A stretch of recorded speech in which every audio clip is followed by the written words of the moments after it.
Assalamualaikum warahmatullahi wabarakatuh. Halo teman-teman, pada video kali ini kami dari kelompok 5 Dream High akan memaparkan produk kami yaitu DH Clothes dalam bentuk bisnis model kanvas atau biasa kita kenal dengan sebutan BMC.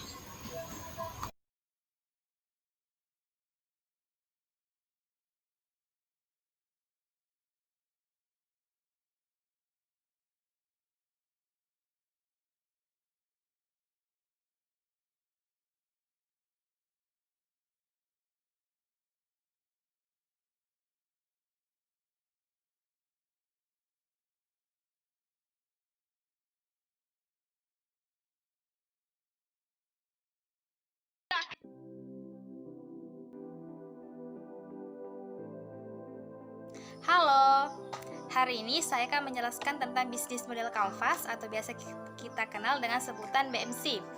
Bisnis model adalah sebuah model yang memberikan penjelasan bagaimana sebuah organisasi dapat menyampaikan manfaat atau value berupa produk atau jasa yang kemudian akan mendapatkan imbalan berupa laba.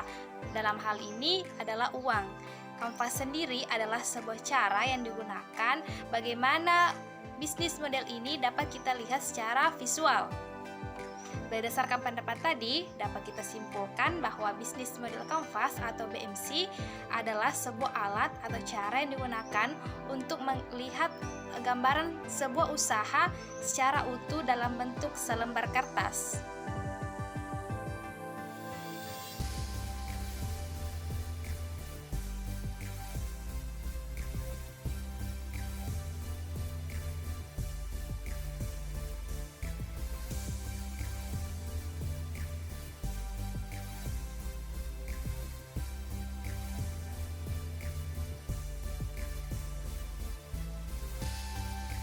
Di sini saya akan sedikit menjelaskan tentang salah satu elemen penting dalam bisnis model, yaitu customer segment atau biasa disebut dengan segmen pelanggan.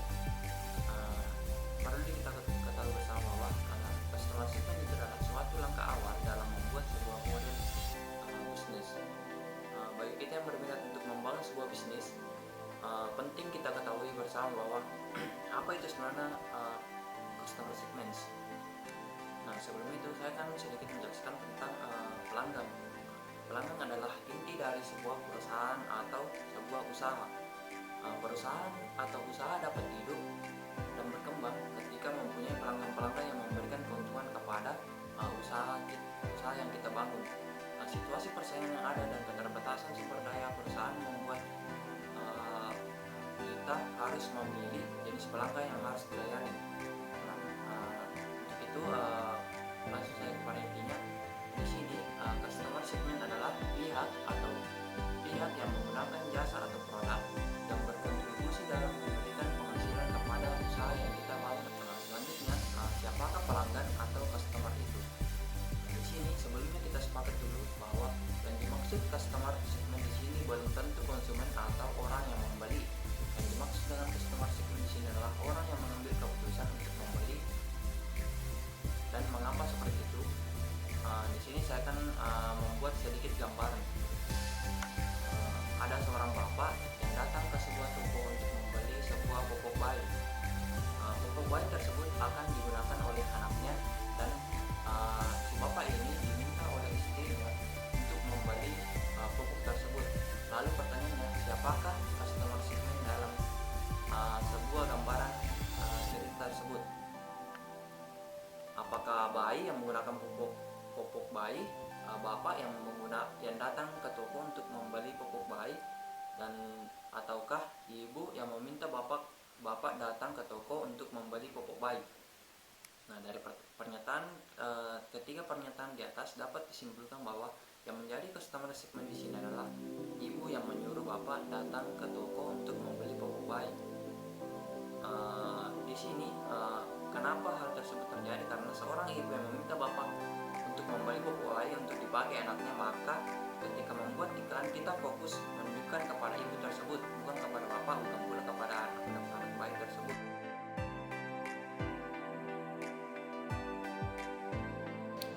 Nah, pada bagian value proposition atau nilai atau manfaat yang terkandung dalam suatu produk yang akan kami rancang atau pasarkan.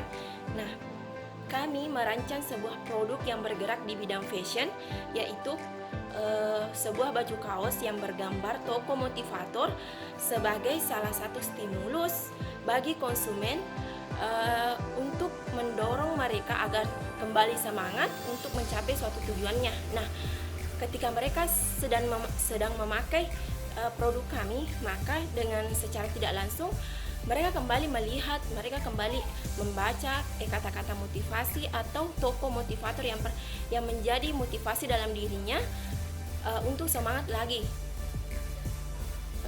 dalam bekerja, belajar, berprestasi dan lain sebagainya. Nah, yang kedua yaitu untuk meningkatkan daya saing produk anak muda di Makassar.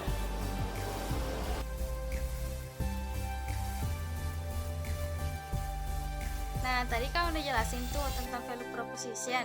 Sekarang saya mau jelasin tentang channel. Channel di sini adalah sebuah elemen yang digunakan untuk menyatakan tentang bagaimana sebuah organisasi dapat memiliki komunikasi dengan pelanggan segmennya dan bagaimana mereka menyampaikan value proposition yang mereka miliki. Nah, untuk produk kami sendiri, kami di sini menggunakan 3 channel. Yang pertama itu dengan promosi langsung. Promosi langsung berarti kami menawarkan atau kami memberitahukan produk kami dengan melalui face to face dan dari mulut ke mulut. Yang kedua, kami menitipkan produk kami kepada kios-kios atau agen tertentu maupun dengan menggunakan reseller. Yang ketiga, kami memanfaatkan media sosial. Kami menawarkan produk kami dengan cara membuat IG, Instagram, WA atau Facebook dan lain-lain. Nah, manfaat menggunakan media sosial adalah karena sekarang customer itu lebih menyukai untuk berbelanja secara online. Jadi kami memanfaatkan cara ini untuk menarik perhatian mereka kepada produk kami.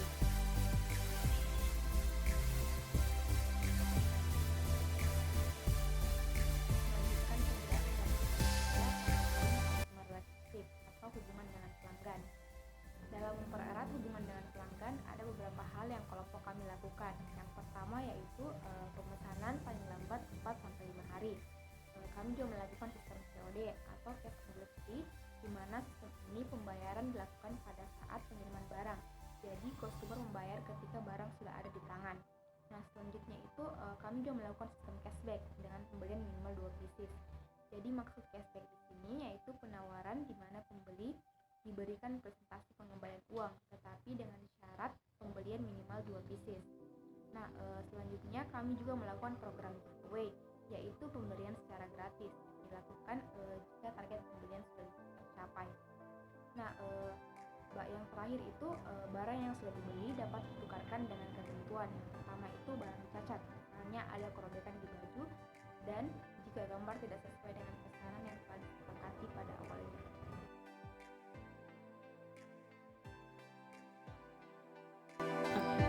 Saya akan menjelaskan mengenai revenue stream. Jadi, revenue stream itu merupakan aliran pendapatan atau sumber pendapatan yang diperoleh dari penjualan produk. Sumber pendapatan yang diperoleh dari penjualan produk oleh kelompok kami yaitu ada 2 cara. Yang pertama, penjualan secara langsung melalui agen-agen, seller maupun kios-kios. Yang kedua, melalui via online yang dipromosikan lewat media sosial seperti WhatsApp, Instagram, dan Facebook.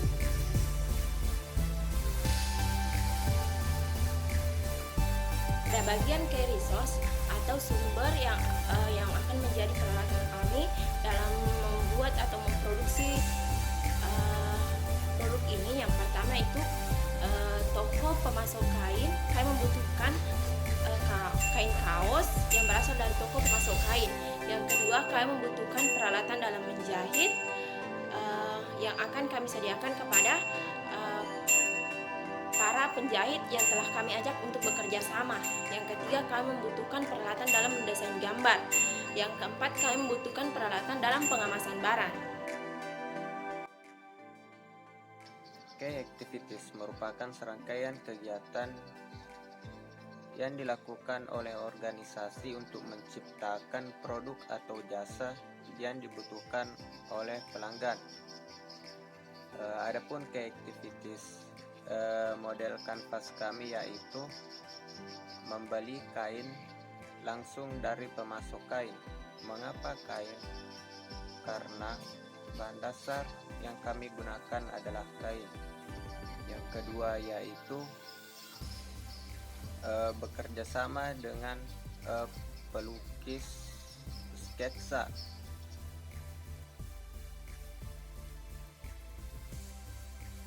Oke, partnership di sini adalah partner-partner dari perusahaan yang memungkinkan perusahaan dapat mewujudkan produk dan jasa yang memiliki value proposition yang kuat sesuai target pelanggan yang telah dirancang. Key partnership kami sendiri di sini adalah yang pertama pemasok kain, pelukis sketsa wajah, dan tailor.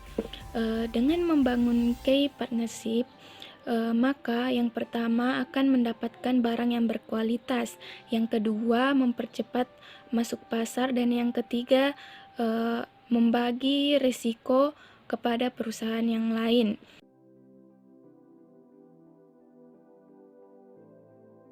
Structure atau struktur biaya merupakan tahap akhir dari suatu bisnis. Dari suatu bisnis modal kanvas.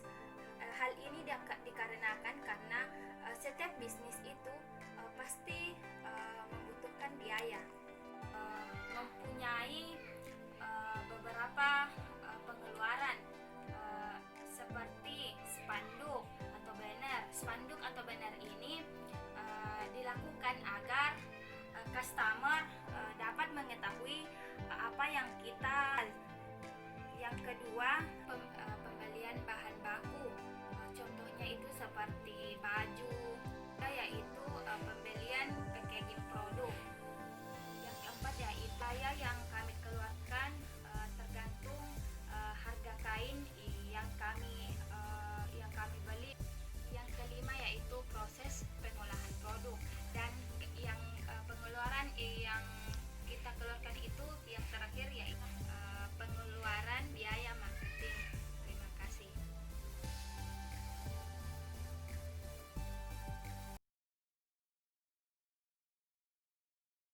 Kalau kupandang matkul kewirausahaan, ada semangat membara tiada tara. Untuk menjadi wirausahaan muda, ada BK muda, pengusaha muda, BK muda nanti dulu.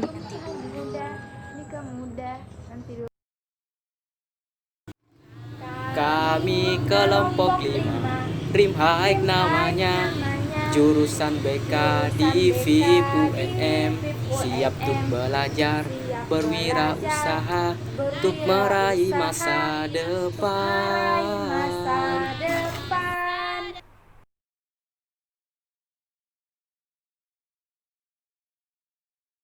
Kelompok 5 Kelompok siap gerak siap berbisnis gerak di BK bisnis di BK Murah Meriah. Murah Meriah.